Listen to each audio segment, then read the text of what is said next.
Welcome aboard today's experiment, an Android shake detection lab built from a Jupyter notebook. First, we connect the notebook to the Android device. Now, instead of writing the phone side code manually, their AI can generate it from a prompt ready to review and run on the phone. The generated cell has the expected pieces: Kivy interface, accelerometer setup, recording controls, and the samples vary. The app is now running on Android. A quick button check confirms the recording flow is working. Now let's improve the interface. For iteration, we use their AI fix.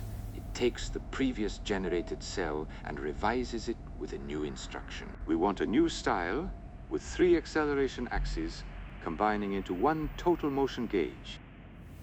Again, their AI gives us a generated their cell, now with the revised interface code.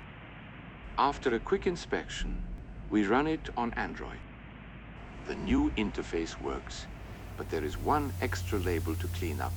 The generated cell is normal notebook code, so we can edit it directly and run it again. Next, let's tune how the motion is calculated. At rest, the accelerometer still produces tiny changes. We do not want those tiny changes to animate the gauge. The Shaky Lab update function is where sensor readings become motion values. It is scheduled by the Shaky Lab update event. So first, we stop that event before replacing the function. Before choosing a threshold, let's inspect the actual motion values. The log shows the resting noise is usually below 0.2. So we add a threshold and advance the mechanism only when motion is greater than 0. Now, we record a short run. After starting the recorder, several strong shakes are registered on the gauge. The recording is completed with the samples stored on the Android side.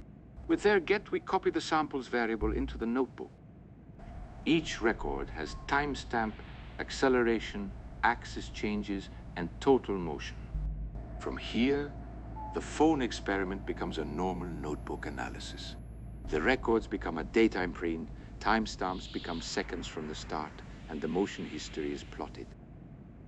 This is the workflow we use today. Their AI generated and revised the Android side code. PythonHere ran it on the device, and Jupyter kept the code, data, and analysis in one place.